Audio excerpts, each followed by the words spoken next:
بسم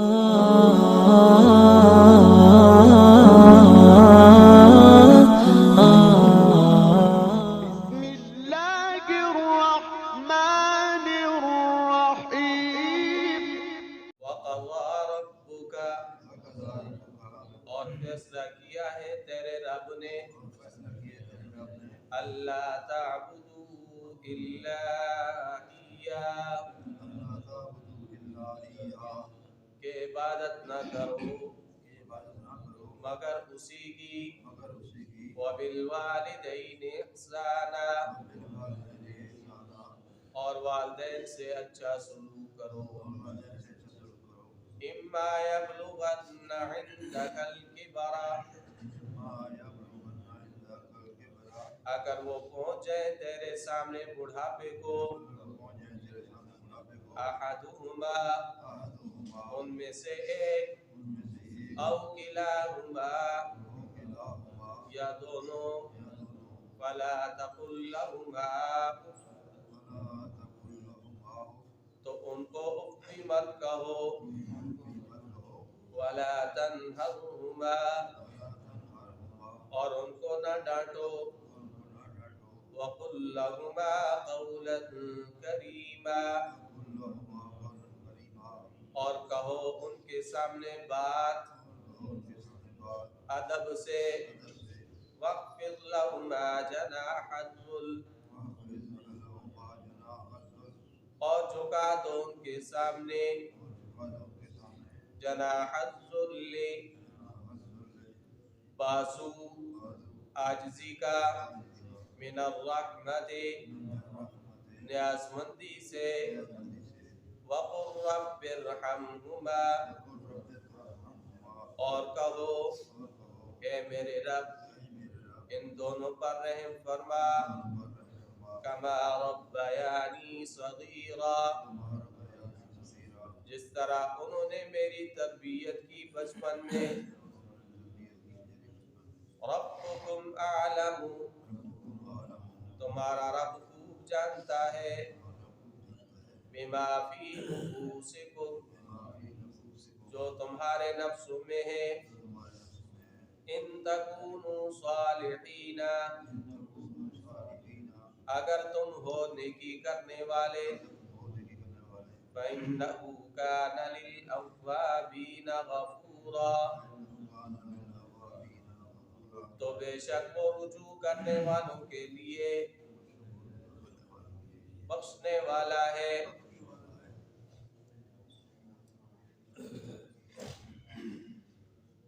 سورہ بنی اسرائیل مکی سورت ہے اور اس سورت کے اندر ابتدائی طور پر 4 مضمون ذکر کیے گئے توحید رسالت صداقت قرآن اور آخرت باقی مکی صورتوں کے اندر بھی انہی 4 مضامین کو مرکزی حیثیت حاصل ہوتی ہے اس صورت کے اندر بھی یہی 4 مرکزی مضمون وہ بیان کیے گئے البتہ یہ صورت چونکہ واقع ہجرت کے بعد نازل ہوئی اس لیے ہجرت کا بھی واقعہ اس کے اندر ذکر کیے گئے اور پھر ہجرت یہ جو معراج کا واقعہ ذکر کیے گئے تو معراج کے واقعے میں پھر آگے چل کر ہجرت کے مسائل میں اللہ نے ذکر فرمایا ہے تو یہاں سے اللہ تعالیٰ نے 2 رکوعوں کے اندر اسلامی نظام خلافت کے لیے منصور بیان فرمایا ہے پورے 2 رکوعات میں یہاں سے چلے گا اور آگے تک جائے گا وَقَضَىٰ رَبُّكَ أَلَّا تَعْبُدُوا إِلَّا إِيَّاهُ اور یہ ایسے اصول ہیں جو اسلامی نظام خلافت کے لیے منصور کی حیثیت رکھتے ہیں جن پر اگر عمل درآمد کیا جائے تو اجتماعی اور اسلامی نظام جو ہے وہ بہترین طریقے پر وہ قائم رہ سکتا ہے اور بعض صورتیں ایسی ہیں جن کے اندر اللہ تعالیٰ نے معاشرتی تنظیم کو ذکر فرمایا ہے جس طرح سورہ نور کے اندر نظام عفت و عصمت کو اللہ نے بیان فرمایا سورہ حجرات کے اندر اللہ تعالیٰ نے انسان کے معاشرتی نظام کو ذکر فرمایا اور اسی طرح بعض صورتیں ایسی ہیں جن کے اندر اعتقادی مسائل کو اللہ نے ذکر فرمایا تو اس صورت کے اندر اللہ تعالیٰ نے اسلامی نظام خلافت کے لیے جو اصول ہیں جو منشور ہیں وہ بیان فرمائے ہیں کہ اسلامی نظام کا یہ منشور ہونا چاہیے. اور منشور کے پہلی شک کیا ہے؟ فرمایا وَقَضَىٰ رَبُّكَ أَلَّا تَعْبُدُوا إِلَّا إِيَّاهُ. وہ صرف اور صرف عبادت کس کی ہے؟ اللہ کی. جب توحید کو عبادت کے اندر تسلیم کر لیا جائے تو پھر باقی جو چیزیں ہیں، باقی جو معاملات ہیں، ان کے اندر بھی توحید کو تسلیم کر لیا جائے گا. اگر توحید کے اندر، اگر عبادت کے اندر توحید ہو، عبادت صرف اللہ کی ہو. اور اسی بات کا حکم اللہ نے بار بار دیا سورہ بینہ میں بھی، وَمَا أُمِرُوا إِلَّا لِيَعْبُدُوا اللَّهَ مُخْلِصِينَ لَهُ الدِّينَ. کہ ان کو حکم کیا دیا گیا تھا کہ عبادت اللہ کی کرو اور اطاعت بھی صرف کس کی کرو؟ اللہ کی کرو. تو یہ جو توحید کا مسئلہ ہے یہ اللہ تعالیٰ نے مختلف مقامات پر بیان فرمایا ہے، اور تمام اقوام اور تمام ملتوں کے اندر یہ ایک ہی جیسا رہا ہے، اس کے اندر کسی قسم کی کوئی تبدیلی نہیں آئی. سابق قومیں گزری ہیں، ان کے لیے بھی یہی حکم تھا، اور حنیفی قوم ہے تو اس کے لیے بھی یہی حکم ہے. تو لہٰذا یہود و نصارہ کو بھی چاہیے کہ وہ اللہ کی توحید کو تسلیم کریں اور بغیر چور چرا کے اس کو تسلیم کریں. اور اللہ نے اس کو متعدد مقامات پر بیان فرمایا نا، تو اس کی فرمایا کہ مستحق عبادت وہ صرف اور صرف اللہ، صرف اور صرف اللہ اس لیے ہے کہ الوہیت کی صفات ہی اس کے اندر پائی جاتی ہے، اس کے علاوہ کسی اور کے اندر الوہیت کی صفات ہی نہیں پائی جاتی. جب صفات نہیں پائی جاتی تو پھر اللہ کے علاوہ کسی دوسرے کی عبادت بھی جائز نہیں. اور پھر جہاں کہیں بھی اللہ نے مسئلہ الہ کو ذکر فرمایا ہے، اپنی توحید کا مسئلہ ذکر کیا ہے، تو اس سے پہلے اللہ نے الوہیت کا مسئلہ رکھا ہے، خالقیت کا ذکر کیا ہے، تصرف فی الامور ہونے کا، متصرف فی الامور ہونے کا ذکر کیا، اور اس کے بعد توحید کا مسئلہ بیان کیا ہے کہ اب بھی اگر کوئی بندہ اللہ کی توحید کا انکار کرے گا تو یہ سرکشی اور بغاوت ہے، یہ سرکشی ہو. اور پھر اللہ تعبدو، عبادت کہتے ہیں انتہائی درجے کی تعظیم. اس عقیدے کے ساتھ کسی ذات کی تعظیم کی جائے کہ میں جس ذات کی تعظیم کر رہا ہوں یہ نافع ہے، یہ ضار ہے، یہ اس کو تصرف حاصل ہے. حالانکہ اللہ کا حکم کیا ہے؟ فَادْعُوا اللَّهَ، صرف اللہ کو پکارو. وَلَا تَدْعُوا مَعَ اللَّهِ أَحَدًا، اللہ کے ساتھ کسی دوسرے کو مت پکارو. اَمَّن يُجِيبُ الْمُضْطَرَّ إِذَا دَعَاهُ، کون ہے جو مجبور کی دعا کو سنتا ہے؟ تو ظاہر بات ہے وہ کیا ہے؟ الہ مع اللہ، اللہ کے علاوہ بھی کوئی اور الہ ہے جو مجبور کی دعا کو سنتا ہے؟ نہیں سنتا. تو یہ منشور کی پہلی شک اللہ نے بیان فرمائی ہے کہ اللہ کی توحید، اللہ کی عبادت، اللہ کے سوا کسی کی عبادت نہ کی جائے. اب یہودیوں نے کیا کیا؟ یہودی جو ہے حلت اور حرمت کے مسئلے کے اندر وہ شرک کے اندر مبتلا ہو. انہوں نے بعض اللہ نے جن چیزوں کو حلال کیا تھا ان کو حرام کر دیا، اور جو حرام کی تھی ان میں سے بعض چیزوں کو اپنے لیے حلال ٹھہرا لی، تو وہ شرک کے اندر ملوث ہو گئے سیدھا. تو اسلامی نظام خلافت کے منشور کی پہلی جو شک ہے وہ ہے توحید. وَقَضَىٰ رَبُّكَ أَلَّا تَعْبُدُوا إِلَّا إِيَّاهُ. اور دوسری شک فرمایا وَبِالْوَالِدَيْنِ إِحْسَانًا، والدین کے ساتھ اچھا سلوک کرو. اچھا، وَبِالْوَالِدَيْنِ إِحْسَانًا، والدین کے ساتھ حسن سلوک کرو. اور اس کو اللہ تعالیٰ نے تفصیل کے ساتھ بہت سارے مقامات پر اس کو بھی ذکر فرمایا. یہود و نصارہ کی جو قومیں تھیں ان کے اندر بھی یہی مسئلہ تھا کہ والدین کے ساتھ حسن سلوک کرو. جس طرح سورہ بقرہ کے اندر ہے نا، وَإِذَا أَخَذْنَا مِيثَاقَ بَنِي إِسْرَائِيلَ لَا تَعْبُدُونَ إِلَّا اللَّهَ وَبِالْوَالِدَيْنِ إِحْسَانًا، والدین کے ساتھ اچھا سلوک کرو. إِمَّا يَبْلُغَنَّ عِندَكَ الْكِبَرَ، اگر وہ پہنچ جائے تیرے پاس بڑھاپے کو، احدہما، ان میں سے ماں باپ میں سے کوئی ہے، او کلاہما، یا ماں باپ دونوں، فلا تقل لہما اف، تو ان کو اف بھی نہ کہو. تو ہماری زبان میں ہوں کر دیتے ہیں، ہوں، اپنے والد کو ہوں کرنا یہ بھی کیا ہے؟ منع ہے. فلا تقل لهما اف ولا تنهرهما، اور نہ ان کو جھڑکو، وَقُلْ لَهُمَا قَوْلًا كَرِيمًا، اور ان کے سامنے بات بھی کس سے کرو؟ ادب سے کرو، ادب سے بات کرو۔ اور پھر والدین اگرچہ مشرک ہوں لیکن پھر بھی حکم کیا ہے؟